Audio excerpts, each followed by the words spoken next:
Dan perubahan itu orang itu sendiri, bukan Allah yang ini Pak Ustadz ya? Ya orang itu yang nulis gitu ya? Enggak. Ya takdirnya itu dia menulis takdirnya sendiri. Allah itu memberikan jalan aja. Kalau kamu berubahnya baik ya jadinya baik. Nah kalau kamu itu merubahnya buruk ya jadinya ya buruk.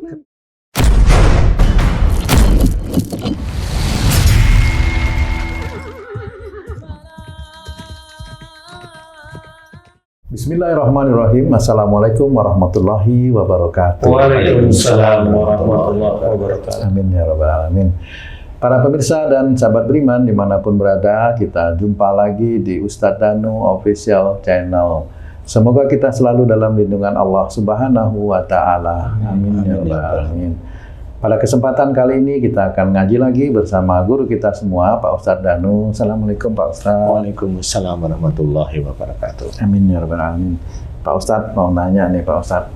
Dulu waktu saya masih aktif bekerja itu Pak Ustadz ya, di tempat pekerjaan itu kan memang macam-macam di situ Pak Ustadz, pekerjaan itu sebagai seorang kontraktor itu ya proyek macam-macam. Nah, kadang-kadang itu ada juga sih teman-teman yang ngajak, ayo kita ini harus berubah lebih baik supaya nanti proyek ini bisa lebih sukses lagi. Apa yang kita inginkan bisa kita dapati di proyek itu gitu. Nah itu kan ada juga yang menyitir itu kan tidak berubah nasib suatu kaum. Jadi kita harus berubah, kita harus rajin sholat supaya nanti proyek ini sukses, berhasil. Apa yang kita inginkan dari proyek itu kita bisa dapat keuntungan. Nah, seperti itu Pak Ustadz. Jadi sebenarnya perubahan yang dimaksud itu sebenarnya seperti apa ya Pak Ustadz sehingga bisa merubah keadaan, merubah satu nasib. Nah, itu bagaimana Pak Ustadz? Mohon pencerahan dan penjelasan ini Pak Ustadz. Iya. Bismillahirrahmanirrahim. Assalamualaikum warahmatullahi wabarakatuh. Waalaikumsalam warahmatullahi wabarakatuh. Amin ya rabbal alamin. Sebenarnya dari apa yang dikerjakan, apa yang disemangatkan itu boleh-boleh saja.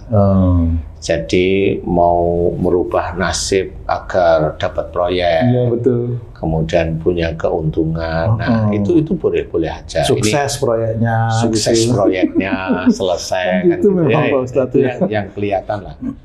Boleh-boleh aja ya, secara harfiah biasa.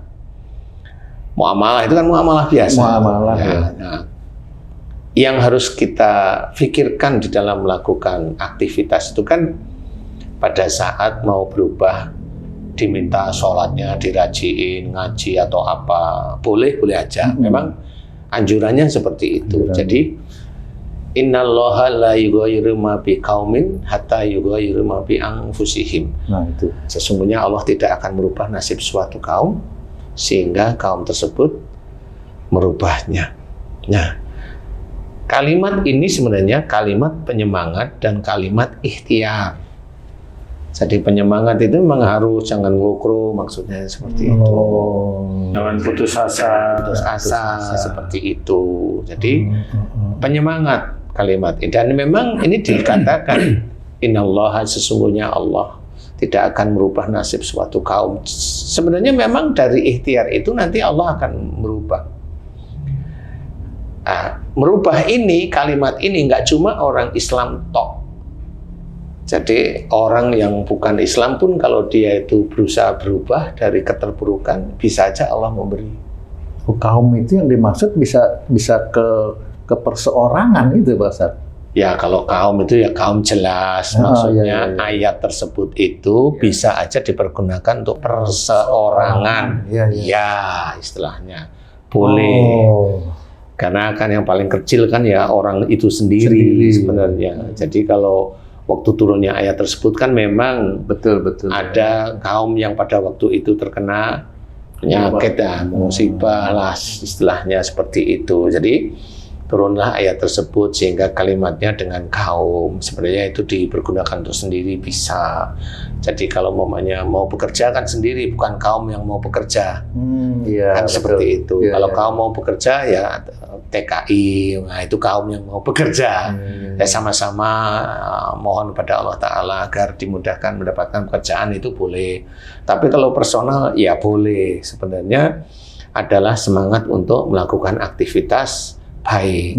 Nah, pada saat mamanya kalau di kantormu dulu itu suruh sholat, suruh berjamaah, tidak ada masalah suruh itu. Tapi niatnya itulah yang jadi sebenarnya harus diperhatikan. Karena pada saat niatnya itu agar dapat proyek, nah nanti setelah proyeknya dapat, konsekuen nggak dengan apa namanya frasa-frasa bab-bab tentang pekerjaan-pekerjaan di proyek. Nah, kan begitu. Kalau memang dia itu dapat proyek, kemudian keuntungannya 15%, jelas 15% itu diberikan kepada kantor, itu masih nggak ada masalah. Kan seperti itu, ya. 15% jelas masuk kantor, kemudian di luar 15% ada lagi nggak efisiensi, nah, itu kan di luar 15% akhirnya. Ada tambahan berapa? Ini 10 sampai 15 lagi masih bisa nih. Nah, itu kan efisiensi menurut kalimat manajemen. Ya kalau menurut kalimat normal ya nyuri namanya itu. Oh, ya. Itu nyuri tetepan. Gitu ceritanya. Bagaimanapun juga itu nyuri. Nanti yang dikasihkan ke kantor, umpamanya dari 15% yang nyuri itu yang dikasih ke kantor hanya 3%. Yang 12%, wah bagi-bagi. Ya kan? Yang 6% ya yang paling tinggi ya gitu. Yang tinggi yang nyuruh siapa gitu. Nanti yang lainnya dibagi-bagi. Ya. Di situ itu yang tidak boleh sebenarnya. Jadi itu mau dengan gayanya sholat agar dapat proyek, tapi ngakali Allah tuh ya begitu itu. Dia pikir itu Allah bisa dia akalin. Kenapa orang bisa berbuat seperti itu, Ustaz? Ya karena nafsunya itu tadi. Walaupun dia sholat, uang itu harum, Ji. Maksudnya harum dicium-cium? Iya, cium-cium itu harum. Apalagi uang baru. Ya. Harum, Khas Ji. tuh baunya. Iya. Nah, di titik itulah orang nafsunya itu muncul. Makanya orang yang pada waktu itu korupsi, saya mau tanya dulu waktu kuliah dia korupsi enggak? Kan relatif enggak? Iya. Iya, betul. Kalau saat dia itu kerja, dia korupsi, dia berubah enggak? Dia merubah nasibnya enggak? Merubah. Untuk korupsi. Lebih jelek. Berarti perubahan ini ada bisa jadi baik, bisa jadi buruk. Iya. Tergantung apa itu ya, Pak? Ya tergantung nafsunya dia. Oh, nafsunya ya. Dan nafsunya dia kuat di mana? Kan gitu. Oke. Umpama kamu dulu waktu kuliah, SMA kuliah, sering marah nggak kamu? Sering. Sama siapa? Orang tua. Setelah kamu itu punya istri, sering marah juga nggak sama istri? Sering juga, berarti dua. Sama orang tua, sama istri. Loh kan berubah juga nasibmu nanti nasibmu nanti. Kan itu juga merubah. Kamu merubah nasibmu sebenarnya. Yang dulunya kamu itu umpamanya nggak pernah marah, jadi marah lah. Kamu kan merubah nasibmu. Cuma belum aja waktunya kamu dihajar oleh Allah Ta'ala kan gitu. Sama. Jadi kalimat tersebut itu bisa menjadi baik, bisa menjadi tidak baik, dia merubah. Insya Allah seperti orang jadi pejabat itu dulu orangnya gimana? Arogan seperti itu? Enggak, belum tentu. Umpamanya dia jadi bupati, dia korupsi. Dulu dia itu korupsi enggak bisa, Wong. Enggak ada jabatan bupati. Dia hanya umpamanya nyanyi, enggak bisa dikorupsi. Kan? Tapi pada waktu itu dia nyanyi ya baik-baik aja, sholatnya tertib, ini tertib, ini. Pada waktu dia mau menjadi bupati, nah mulai dia muncul nih. Nah, dia merubah nasibnya nggak waktu itu? Iya. Merubah dia. Yang dulunya itu polos, culun, jadi lebih arogan, harus ngikut nih. Saya kan bupati, ikutin nih. Dan perubahan itu orang itu sendiri, bukan Allah yang ini Pak Ustadz ya? Ya orang itu yang nulis sendiri. gitu ya? Enggak. Ya Iya, takdirnya itu toh. dia menulis takdirnya sendiri. Iya. Allah itu memberikan jalan aja. Kalau Dan- kamu berubahnya baik ya jadinya baik. Lah kalau kamu itu merubahnya buruk ya jadinya ya buruk nanti. Kita bisa jadi buruk perubahan Nah, itu iya. ya Pak. Makanya harus kita pahami. Kalau memang Allah menyuruh berbuat baik ya berbuat baiklah sebenarnya. Ya itu berbuat buruk kan bisa. Tapi bukan dari Allah, tapi kan berubah kamu tuh. Berubah jelas. Walaupun acuannya Iya, bukan iya. ayat tersebut. Bener. Berubah nggak deh? Berubah. Lah iya. Kalau besok ketangkep, lah ya itu. hasilnya. Itu hasil dari perubahan buruknya. Iya. Kan seperti itu.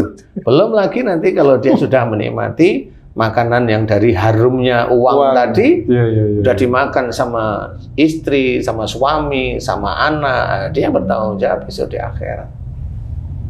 Seperti itu harus dipahami. Jadi di dalam melakukan pekerjaan nggak bisa semua pekerjaan itu dianggap ibadah, itu nggak bisa. Bisa, ya betul. Bisa aja pekerjaan itu bisa menjadi ibadah, boleh. Boleh. Tapi semua pekerjaan itu kalau kita bekerja itu ibadah yang mana? Oh betul. Kalau dia ditanyain yang bekerja di bank, wah kan beda loh. Kan kamu katanya ngomong bisa jadi ibadah. Iya, iya, iya. Kan nggak bisa. Wah itu kan anu. Nah, terus kamu ngomongnya apa akhirnya? Ya kan nggak boleh kita ngomong semua pekerjaan itu ibadah. Kan nggak bisa. Nggak boleh. Tapi bisa aja ngomong bekerja itu bisa menjadi ibadah. Kalau kan gitu. Sesuai dengan syariat Islam lah itu baru benar. Kalau hanya ngecipris saja bekerja itu ibadah, nah ya, dia nanti akan bertanggung jawab dengan ucapannya itu. Kalau sesuai dengan syariat Islam. Makanya orang pada berubah semua ya, bupati, Betul, wali ya. kota yang ini yang korupsi kan berubah dia. Iya. Akhirnya ketangkep lah kan gitu. Iya. Dulunya dia begitu enggak? Enggak. Iya, iya, iya. Kan dia berubah dari biasa menuju bupati, menuju wali kota, berubah. Iya, iya. Kan gitu. Makanya kalau orang, kan ada orang kalau hidupnya susah, wah ini lagi diuji sama Allah. Itu salah sebenarnya itu Ya, kata-kata itu betul. Benar, titik itu benar. Titik itu benar ya. Benar diuji oleh Allah Ta'ala. Benar. Ah. Takdirnya memang lagi itu, diuji betul. Tapi dia mau berubah enggak? Itu kuncinya di situ. Kalau Dan- dia hanya cuma Ini diuji mau terus dia. membenarkan dia yang malas, oh ya salah. Oh, iya, iya, iya. Ustadz, kalau ayat tersebut kalau tidak berubah, Allah tidak akan merubah. Kalau orang, contohnya dalam mencari uang lah istilahnya. Kalau dia nggak berubah, Allah nggak merubah. Kalau dia berubah, apa udah pasti dia mendapatkan hasil? Belum tentu. Tapi tetap aja Allah yang menentukan. Allah yang menentukan. Makanya kalau istilahnya saya itu, kalau memang kita meniat terus pasti akan berhasil. Enggak, kamu kok kayak Tuhan ngomong Oh pasti iya, malah berhasil. gitu jadinya. Kan gitu. Yang bilang pasti itu hanya Allah, kita itu hanya semoga Allah mengizinkan. Walaupun udah bekerja keras. Iya. Kan umpamanya kerja keras tiap hari tapi uangnya ya biasa-biasa. Iya, teman-teman kita, saudara kita yang mohon maaf ini lagi uji-uji menjadi ngayuh becak maunya. Nah itu kan kerja keras beneran. Benar ya, benar. Susah. Nah yang duduk di meja, di belakang meja malah enak. Jabatan gampang. Asal ngatok dengan atasannya kan begitu-begitu. Nggak ada yang kerja keras sih. Dia kerja di ruangan ber-AC. Saudara kita itu kan becak itu dia dipanaskan. Bener, kering, kerontang dan sebagainya. Ada usia tinggal buka, nyuruh dan sebagainya. Ya, dia memanggil pelayan ini, padahal bukan dia yang membayar pelayan, yang membayar dia. Bagian kayak saya yang bayar pajak seperti itu. Bukan dia, tapi gayanya, aduh, nggak mau dikalah. Nah, di titik itulah sebenarnya orang juga berubah sebenarnya, tapi berubah menjadi buruk. Walaupun dia masih bisa sholat, ya alhamdulillah masih bisa sholat. Dia masih bisa umroh, nanti dulu. Umrohnya uang dari mana, kan gitu. Nah, di titik itulah kita harus belajar. Istilahnya kalau tidak akan, sesungguhnya Allah tidak akan merubah nasib suatu kaum sehingga kaum tersebut merubahnya. Itu harus dimaknai benar-benar, karena dia tetap akan bersanding dengan faida kutiyatis sholatu fantasiru fil ard wabtagu min fadlillah. Seperti dia akan bersanding di situ. Monggo silahkan, kalau mamanya kerja keras, Allah mau ngasih yang ngasih, mau ngasih lebih yang ngasih. Jadi tidak bisa, tidak boleh kita itu terus umpamanya diberi kelebihan oleh Allah Ta'ala harta, terus ngomong harta ini dari saya kerja keras, dulu saya itu sengsara, ini halah. Terus kamu itu loh yang ngasih rezeki itu Allah, kok kamu tuh ngaku-ngaku dulu itu saya tuh sengsara, saya ini kemudian saya kerja keras, saya jadi ini, jadi ini, jadi ini. Mana Allahnya? Ngedengerin nggak ada Allahnya. Kalaupun dia bilang alhamdulillah, itu matanya itu dilihatin enggak kepada Allah. Iya, dia senang aja sih. Karena hafal aja kalau dia begitu itu dengan mengucap alhamdulillah. Ya masih syukur, tetapi hatinya enggak pada Allah. Sama aja Allah tahu bahwa dia bercerita untuk dirinya sendiri. Nah, di titik itu dia lupa bahwa masyabaka min hasanatin fan min Allah. Apa saja nikmat yang dia terima, kita terima, nikmat itu dari Allah. Makanya jangan mengaku-ngaku nikmat itu dari hasil jerih payah kita. Tidak boleh. Begitulah iman. Begitulah tauhid. Jadi harus belajar memahami setiap saatnya, setiap harinya. Ya, mudah-mudahan ini manfaat. Bisa dikerjakan setiap hari. Bisa berikhtiar. Tapi lihat ya ikhtiarnya ya. Gitu ya. Tidak sembarang ikhtiar itu bisa halal, thayyib ya. Mudah-mudahan manfaat lah. Allahu a'lam. Alhamdulillah. Terima kasih banyak Pak Ustadz penjelasannya. Para pemirsa dan sahabat beriman dimanapun berada, demikian tayangan video kami kali ini. Mohon maaf jika ada kesalahan dan terima kasih atas perhatiannya. Wassalamualaikum warahmatullahi wabarakatuh. Waalaikumsalam warahmatullahi wabarakatuh. Alhamdulillah.